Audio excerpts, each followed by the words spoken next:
Today we will discuss about exercise 3.1 1-to-1 question we will discuss bete. Question number 1, find the range of the heights of any 10 students of your class. अब आपको question number 1 में बोला गया है, directly आपको बोल दिया गया है आपको फाइंड करनी है range. Let me remind you, range क्या होती है बेटा? कोई भी आपको ऑब्जर्वेशंस दी जाती हैं, जैसे कि ये आपको दी गई हैं यहाँ पर tables. Let me show 130 any 10 students बोला गया है अब यहाँ पर आपको. ठीक है, तो हाइट आपने क्या की है, फर्स्ट क्वेश्चन के अंदर आपको ने हाइट को एज्यूम किया है कि मान लेते हैं जो बच्चों की हाइट वो क्या है 130 सेंटीमीटर 132. ये कोई भी 10 स्टूडेंट्स की हमने हाइट अपनी तरफ से लेट किया है यहाँ पर. ओके, हाइट एज्यूम करने के बाद उसने क्या बोला है कि आप उसका रेंज फाइंड आउट कीजिए. तो बेटा देखो, ये जो हाइट है ये हमारी एक तरीके से क्या है, ऑब्जर्वेशन क्या मतलब होता है कि जो चीज़ें हम ऑब्जर्व करते हैं, जो चीज़ हमने देखी है, जो हमने डाटा हमने कलेक्ट किया है वो हमारी होती है ऑब्जर्वेशन, राइट. तो हमें क्या करना है, उसका रेंज निकालना है. तो what was range? Range is equal to highest value minus lowest value. यानी कि जो भी हमारी ऑब्जर्वेशन हमें मिली है, जो ये डेटा हमने कलेक्ट किया है, उसमें सबसे बड़ी वैल्यू कौन सी वैल्यू है, इज़ आर 148. और इसी डेटा में सबसे छोटी वैल्यू, लोवेस्ट का मतलब सबसे छोटी वैल्यू कौन सी है, 130. तो और हमने इन दोनों को माइनस किया है. रेंज का फॉर्मूला सेम रहेगा बेटा, हाईएस्ट माइनस में लोवेस्ट ही रहेगा, चाहे वो कुछ भी हो, formula is same, highest value minus lowest value, and we get the answer 18 centimetre. ठीक है बेटा, इसका आंसर वेरी भी कर सकता है, बिकॉज आपको क्या करना था, इसके अंदर खुद से डेटा लेना था, तो आपकी वैल्यू कुछ और भी आ सकती है. I have just given one example है. Okay, coming to the next question number 2, जिसमें बोला गया है organize the following marks in class assessment in a tabular form. Tabular means nothing but a table. ठीक है, अब आपको बोला क्या गया है कि ये क्लास असेसमेंट हुई, that means assessment means test. Class में एक टेस्ट हुआ है और हमने उस टेस्ट में से ये मार्क्स आपको दिए हुए हैं, आपको ये टेबल की फॉर्म में अरेंज करना है. ठीक है, अगेन फिर उसके रिगार्डिंग आपको क्वेश्चंस भी पूछे गए हैं. First part, what is the highest, which number is the highest, मतलब कि इन सभी नंबर में से कौन सा नंबर सबसे हाईएस्ट है, कौन नंबर सबसे छोटा है. फिर आपको इसके रेंज पूछा गया है, देयर आफ्टर मीन आपको पूछा गया है. So let us discuss one by one everything. So coming to the first part, आपको बोला गया था कि अरेंज कीजिए आप इसको टेबल की फॉर्म में. So what is the correct method? आप सबसे पहले जो दिए गए डेटा हमारे पास होते हैं बेटा, उनको असेंडिंग ऑर्डर में अरेंज कीजिए. असेंडिंग ऑर्डर आपको पता ही होगा, असेंडिंग ऑर्डर छोटे से बड़े के क्रम में उसको लगाना. यानी कि किसी और बच्चे को नहीं आता ना, तो देखो ऐसे कर सकते हो, असेंडिंग ऑर्डर में सबसे छोटा नंबर सबसे पहले लिखेंगे, देयर आफ्टर क्रॉस करते जाना. जैसे 1 हम लिख चुके हैं, 1 को क्रॉस किया, अब सबसे छोटा नंबर कौन सा बचा तो उसको क्रॉस करके लिखा हमने. So like this you will arrange these observation in an ascending order.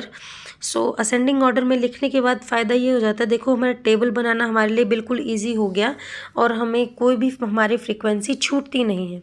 Frequency का वर्ड का मतलब होता है, फ्रीक्वेंसी यानी कि नंबर ऑफ टाइम्स जो रिपीट करती है. ठीक है, अगर आपको ईजी वे में बताएं, फ्रीक्वेंसी का मतलब होता है कि रिपीट कितना हुए हैं, वो डिजिट रिपीट कितना हुआ है. सो वो हमारी फ्रीक्वेंसी होती है कि 1 मार्क्स कितने बच्चों के आए हैं, एक ही बच्चा ऐसा है जिसके 1 मार्क आए हैं. 2 मार्क्स वाले बच्चे सिर्फ 2 हैं. 3 मार्क्स सिर्फ एक बच्चे का आया हुआ है. 4 मार्क्स 3 स्टूडेंट्स के क्लास में ऐसे 3 बच्चे हैं जिनके 3 मार्क्स हमारे आए हुए हैं. 4 मार्क्स के 3 स्टूडेंट्स हैं, 5 मार्क्स 5 स्टूडेंट्स. अब आपको देखो बेटा, ये वाला कॉलम जो फर्स्ट मार्क्स वाला कॉलम है, फ्रीक्वेंसी वाला कॉलम है, ये तो समझ में आ गया होगा. अब बीच में आप एक देख पा रहे हैं, बीच में एक और कॉलम हमने फॉर्म किया है which is tally marks. So tally marks is nothing बेटा, हम क्या करते हैं टैली मार्क्स में स्ट्रेट लाइंस के थ्रू हम नंबर्स को रिप्रेजेंट करते हैं, ठीक है। 1 लाइन मीन्स 1 2 3 4 5 पे हमेशा हम क्या करेंगे, उसको क्रॉस करेंगे, ठीक है। 5 से बड़ा नंबर होगा तो आप समझ ही गए होंगे। अगर हमें 7 रिप्रेजेंट करना है, 1 2 3 4 5 6 7, सो ये हमारा उसका टेली मार्क्स हो जाएगा। अगेन 10 होगा तो देखो 5 तो वो हो ही चुके हैं। अगेन क्या करेंगे, 3 एक इरेज कर देते हैं यहाँ पर, क्योंकि 5 पर तो ये क्या हो जाते हैं, क्रॉस, ठीक है। तो 5 और 5 10 हो गए। टेली मार्क्स ऐसे ड्रॉ करना है आपको, ठीक है। होपफुली आप अब कर ही लेंगे। इसके बाद उसने इसके रिगार्डिंग क्वेश्चंस पूछे थे, कौन हाईएस्ट वैल्यू है। आप ये देख लीजिए, टेबल्स को क्लियरली देखकर हमें पता लग रहा है कि 9 इज़ द हाईएस्ट मार्क्स पूछे हैं ना उन्होंने, which number is the highest, इस डेटा के अंदर कौन सा नंबर सबसे हाईएस्ट है, सबसे ज़्यादा है। Okay, 9 is the highest one, सबसे ज़्यादा है। लोवेस्ट वन, सबसे छोटा कौन सा नंबर है, you can easily see 1 is the lowest number, ठीक है जी। 1 इज, इसके बाद आपको थर्ड पार्ट में पूछा गया था range is equal to highest value minus lowest value. 9 - 1 is equal to 8, हमें मिल चुका है बेटा, ठीक है। इसके बाद हम देख लेते हैं हमारे अराइथमेटिक मीन। अराइथमेटिक मीन हमें देखना है। Arithmetic mean, what do you understand by arithmetic mean, so see to it. Arithmetic mean हमारा होता है, your mean is nothing but the average. अगर आपको समझाया जाए तो ये क्या होता है, average. I have already told this thing. Mean का फॉर्मूला आपको लर्न होना चाहिए, sum of all observation. Sum means जो भी आपको ऑब्जर्वेशन दी गई है यहाँ पर, उसको आप क्या करेंगे, उनका सभी का सम करेंगे, ऐड करेंगे उनको और डिवाइड करेंगे टोटल नंबर ऑफ ऑब्जर्वेशन से, यानी कि जितने भी वो नंबर्स में है, 1 2 3 4, सपोज ये क्या है, 100 है, इनका सम हमें मिला 100। यू सी टू इट, इन सभी दिए गए नंबर्स जो थे ना हमारे, ये देखिए ऊपर जो दिए गए नंबर्स थे हमारे, सो ये ऑब्जर्वेशन जो हमारी थी, दिए गए नंबर्स थे हमारे जो, सो हमने उसको देखा तो हमारे पास थे, ये क्या थे नंबर, आपके यहाँ पर ये ऑब्जर्वेशंस थे, राइट। ये था इनका सम करना है, यानी कि ये जितने भी नंबर है, अगर कोई 3 बार रिपीट हो रहा है तो 3 बार ही आप उसको क्या करेंगे, ऐड करेंगे।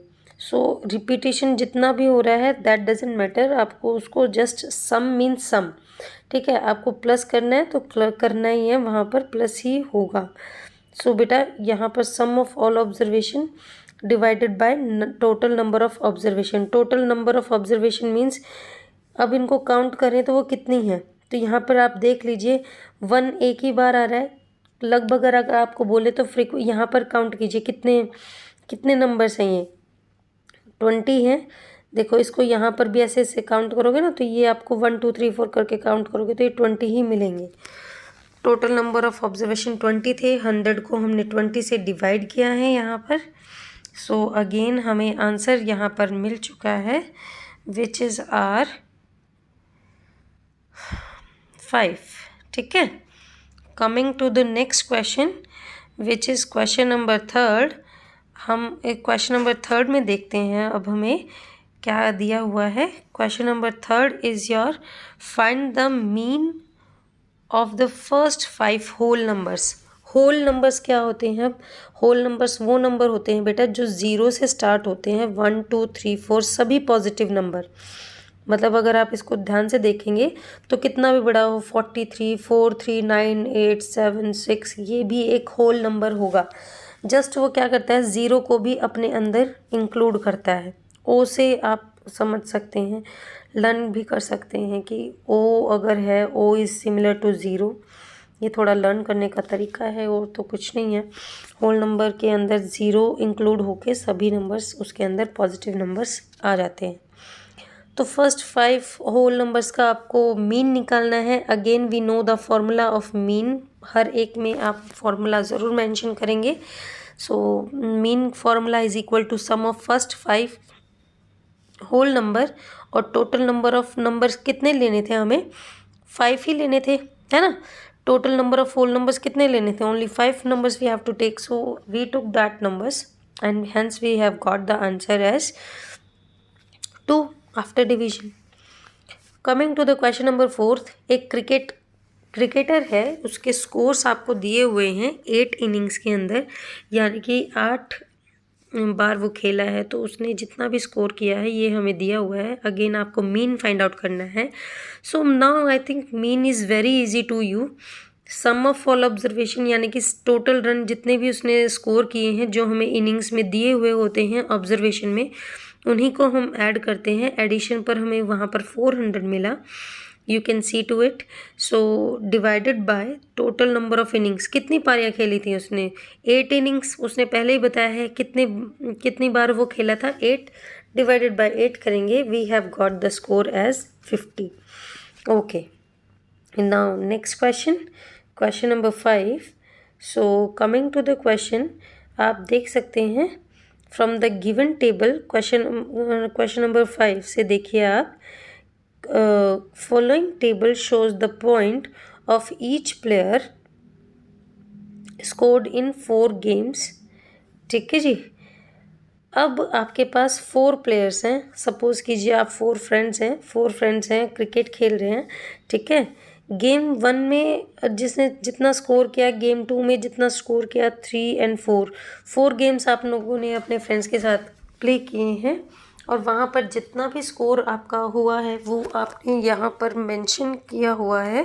गेम 1 में कितने मार्क्स कितने स्कोर किसने किया है, सो वो सब मेंशन है यहाँ पर टेबल के अंदर।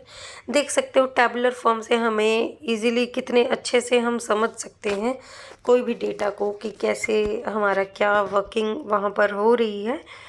इसके बाद आपको बोला गया है कि आपको आंसर देना है इन क्वेश्चन का। 4 question they have asked, so I don't think any problem, बस एक बार दिख सकते हैं, डिस्कस कर लेते हैं।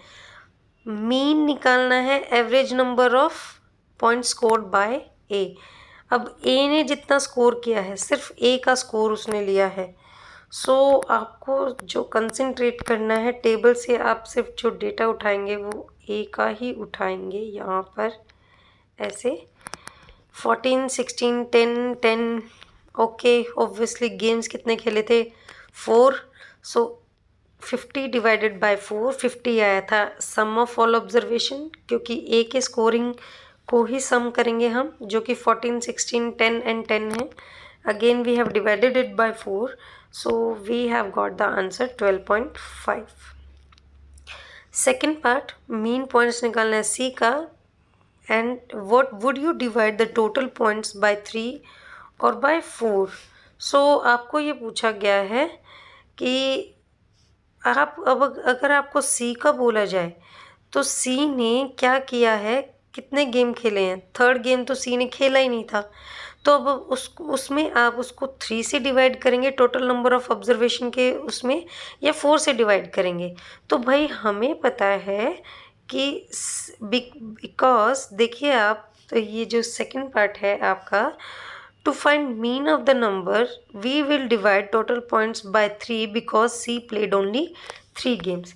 जब सी ने खेले ही 3 गेम्स हैं तो भाई हम उसको टोटल नंबर ऑफ ऑब्जर्वेशन उसमें 4 कैसे ले सकते हैं।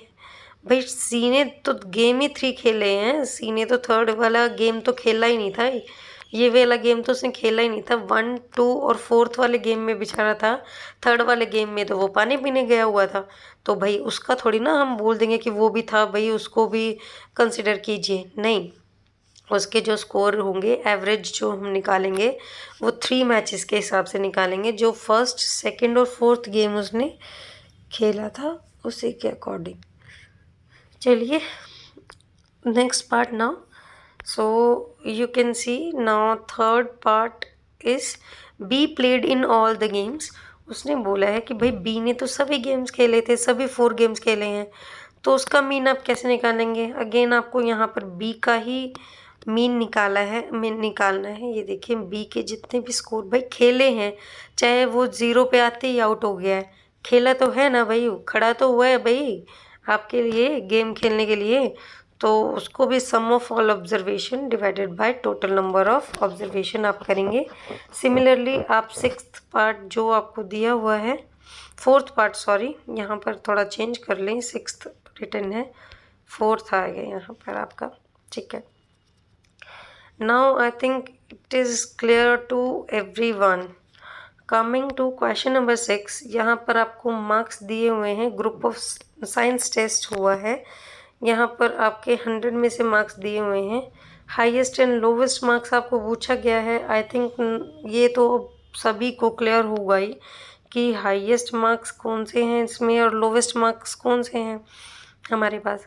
Highest means maximum value, lowest means the सबसे छोटी वाली वैल्यू, राइट। वो अब हम इजीली पहचान सकते हैं। Range is equal to highest value minus lowest value, and again mean आपको फाइंड आउट करना है। वही सभी टेस्ट के मार्क्स आप प्लस करेंगे डिवाइडेड बाय जितने भी टेस्ट वो हैं, तो जितने भी स्टूडेंट्स थे वो आप उससे डिवाइड करेंगे। 7th question, enrolment in a school during 6 consecutive years was as follow, ठीक है। मीन आपको निकालना है। 6 ईयर्स में, 6 साल में जितने बच्चों ने उन स्कूल में एडमिशन लिया है वो आपको दिए गए हैं। सम ऑफ ऑल ऑब्जर्वेशन, क्योंकि 6 ईयर्स थे, डिवाइडेड बाय 6, हमें मीन ही इसमें फाइंड आउट करना था। ऐसे ही आपको क्वेश्चन नंबर 8 दिया हुआ है। रेनफॉल 7 डेज लगातार बारिश हुई है और किसी भी सिटी में, और उसकी जो भी मिलीमीटर में आपको दिया हुआ है रिकॉर्ड जो भी उन्होंने रखा है। सो उसके बाद आप देखिए क्वेश्चन नंबर 8 में हमने उसका फर्स्ट पार्ट में बोला गया है कि भाई आप उसका रेंज निकालिए, देयरफॉर उसका मीन निकालिए। On how many days will the rainfall less than mean rainfall. Last में एक और पूछ लिया था आपको कि भाई मीन सपोज कि हाईएस्ट माइनस लोवेस्ट करेंगे आपको रेंज मिल जाएगा। मीन आप सम ऑफ ऑल ऑब्जर्वेशन, ये जो आपको दी गई थी सभी ऑब्जर्वेशन को डिवाइड करेंगे 7 से, बिकॉज ये डेटा कितने डेज का है, 7 डेज का डेटा है। सो आप 7 से उसको डिवाइड करेंगे। देयर आफ्टर आपको बोला गया है थर्ड पार्ट के अंदर कि कितने डेज में जो रेनफॉल है वो मीन रेनफॉल से कम है। मीन इज़ योर 5.9, है ना। अब 5.9 से छोटे वाले नंबर आपको देखने हैं सभी। तो दिस इज़ योर टेबल, देखिए आप इजीली मेरे ख्याल से बता सकते हैं। Monday Wednesday obviously 12 is greater than 5, सो उसको आप कंसिडर नहीं करेंगे। जो भी है Monday, Wednesday, your Thursday, Saturday and Sunday सभी को 5.9 से कम ही बारिश हुई थी। यहाँ पर कंपैरिजन मीन रेनफॉल से था, मीन हमारा 5.9 था, तो वो हमारा हो चुका है ये question solve. Coming to 9th question, height of 10 girls आपको दिए हुए हैं। टॉलेस्ट गर्ल कौन है, shortest girl, range, mean, this is your homework. You will tell me if you have any doubt, then let me know. Thank you बेटा।